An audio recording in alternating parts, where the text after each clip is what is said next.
ਵਾਹਿਗੁਰੂ ਜੀ ਕਾ Khalsa, Waheguru ji ki fateh. Welcome to this segment of Coach Gurbani's a-sabad-a-day. Our recitation continues from Surat Mahalla Panjwa, compositions of the fifth Nanak, Guru Arjan. The recitation: Surat Mahalla Panjwa, Satgur pure Bhana, ta japya naam ramana. Govind कृपा तारी, प्रभ राखी page हमारी. हर के चरण सदा सुखदाई, जो इच्छै सोई फल पावै, बिरथी आस न जाई. रहाओ. कृपा करे जिस प्राणपत दाता, सोई संत गुण गावै. प्रेम भगत ताका मन लीना, पार ब्रह्म मन पावै. आठ पहर हर का जस रवणा, बिखे ठगौरी लाथी. संग मिलाए लिए मेरे करतै, संत साध भय साथी. कर गह लीने सरबस दीने, आपह आप मिलाया. कहो नानक सर्ब थोक पूरन, पूरा सतगुर पाया. कर गह लीने सरबस दीने, आपह आप मिलाया. कहो नानक सर्ब थोक पूरन, पूरा सतगुर पाया. सतगुर पूरे पाणा, ता जपया नाम Ramana. When it so pleases the perfect Gur enlightener, Satgur pure Bhana, that is when it pleases the Satgur, only then is the bliss of self-realization possible. Ta japya naam ramana. Here japya means to realize. To realize what? Naam. Naam is self-knowledge, wisdom. And it is ramana. It's blissful. It's radiant. So, self-knowledge is at the pleasure of the Satgur, which is the contact point for us with the Har. So when the Master is merciful, Gobind Kirpa Tari, when that happens, Prabh Rakhi Paj Hamari, then the Supreme Being, that Supreme Presence underneath all of this, honors our covenant. In other words, it makes things happen. So essentially, we are being asked to earn the pleasure of the Gur Enlightener.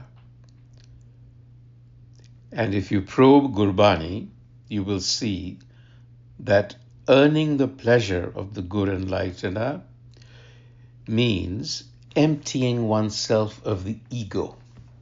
In other words, the Guru's pleasure, which is synonymous with the Guru's wisdom, requires a receptive mind, a mind that is open to instruction, not prejudiced, because we are all prejudiced. We have our biases and we refuse to let go. So when you are in harmony with the Gur Enlightener, with its teachings, with its wisdom, that leads to self-realization, which is inherently a state of bliss. Now, Prabh Rakhi Paj Hamari. Self-realization is the covenant between the individual being and its creator. You see, usually English translations translate Paj as honor.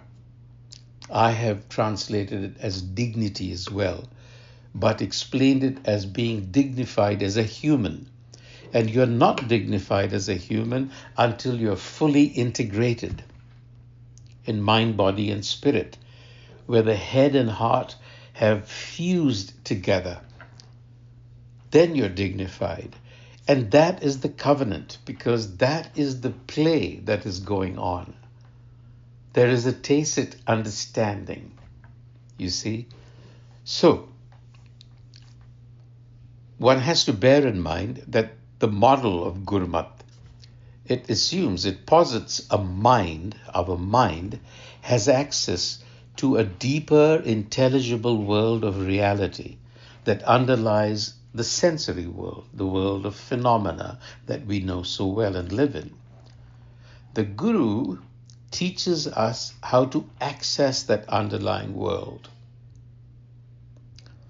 In other words, you could think of this as combining the world of logic that we know with the world of intuitive awareness, also called reason with a capital R.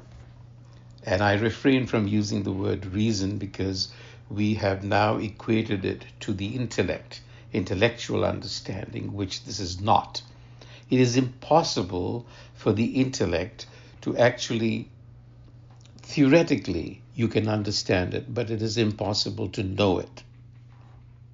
So therefore, you have to open your mind and allow the Guru to teach you how to awaken that faculty within yourself that will lead you down to that world which is within you.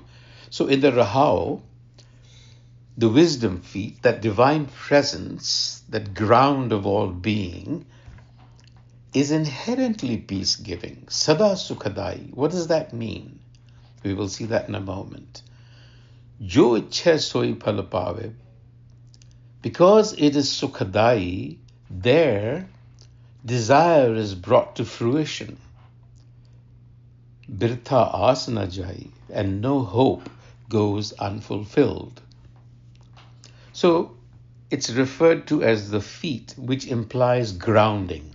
Grounding implies stability, as opposed to the vicissitudes of the ego mind. The ego mind is constantly tossing about, lacks stability. So good wisdom takes you into that timeless and non-spatial reality, that divine presence. And because it is empty of phenomena, data, it is silent. And because it is silent, it is peaceful. And because it is peaceful, it gives you clarity as to what to hope for and which direction to move in. Therefore, you're never feeling a sense of failure there, because you know which direction to go in. And now the Guru speaks about that peaceful state, and to the individual upon whom the life giver bestows that state, and that is compassion. Kripa courage pran patadata, the life-giving force. Soi sant gun gave. So upon whom such compassionate grace has been bestowed, that individual being attains to that peaceful state mentioned in the Rahao, Sukhdai. And that state is here called Soi Sant. It's a noun. It's a state of mind. Soi Sant. It is also used to refer to the Guru or to an evolved being in Gurbani. But here it's talking about that peaceful state. The word Sant comes from Santa, peace, peaceful, tranquility. You have to have a tranquil mind in order to see clearly, to think clearly. So it is saying, Soi Sant Gunagave, only that person has a tranquil mind and therefore is enabled, Gunagave, is enabled. Now, literally, it means to sing the glory of the One, but what that means is to cultivate the qualities of the One. Prem Bhagat Taka Man Leena, such an individual is flushed with love of divine. Prem Bhagat Taka Man Leena, the mind is completely fused, colored with love of divine. Such a being is pleasing to the Supreme Reality. Par Brahma Man Pavai. So now you know. You have to have a tranquil mind. And when you have a tranquil mind, you have the capacity to cultivate divine virtues. And that gives rise to love of the divine, which is love of humanity, essentially.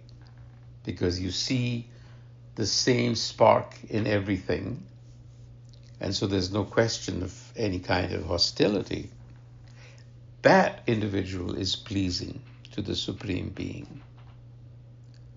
So one, we are to recognize that it is grace that will give you that stillness. It is grace. I've often used the example of sleeping. You can't force it. It just comes. So we just drop into that state of relaxation, which is another synonym for tranquility. You're relaxed. You're not tense because you haven't set up any expectations. You're dealing with life as it comes. It's that particular wisdom. That doesn't mean you have stopped doing your daily, whatever you do. But you have to fuse the two. So you're like on a tightrope, balanced. Aath pahar har ka jas ravana, bikhe thagauri lathi, sanga milaye liye mere karta. So what has happened is, now, Aath pahar har ka jas ravana, that is what has happened. During all 8 watches of the day and night, because the day and night is divided into what is called a pahar, a watch, and there are 8 3-hour pahars in a day and night. So now what is happening is, Aath pahar, in other words, at all times, one is living in glorification, which is another way of saying one is living from the qualities, from that fulcrum, living a virtuous life, if you will. Harka jasa ravana. And then what happens? What has happened? Bikhe Gauri Lati. Bikhe, the poison, the intoxicating poison of worldly illusion wears off. It will wear off, the Guru says. Sanga milai liye mere karte. Between me and my Maker there is now a union. Sanga milai. Sant a-sabad-a-day sati. The wise, the accomplished are now my companions. This is what you have to be doing. Life becomes a constant song of remembrance. And the illusions, the prejudices that we spoke of, that bind us, that control us, begin to fade away. They lose their power. You can make better decisions. And it draws you closer to wise ones, evolved individuals. And how did this happen in conclusion? The Guru says, Kar gehline sarbas dinne ape aap milaya. Kar gehline, kar is being taken by the hand. So the Guru says, taking me by the hand, the divine self bestowed itself upon me. Sarbas dinne. That literally means gave me everything, but it means that the self filled me with itself. You see how this works? And that means union. There is no difference. The drop has now completely subsumed into the ocean. And then my needs are completely fulfilled. Kaho Nanak sarab thok puran. There is no question of the individual asking for anything because the ego doesn't exist. And that happened because Pura Satgur Paya, the Gur Enlightener, that principle of wisdom led me to that space. Vaheguru Ji Ka Khalsa, Vaheguru Ji Ki Fateh.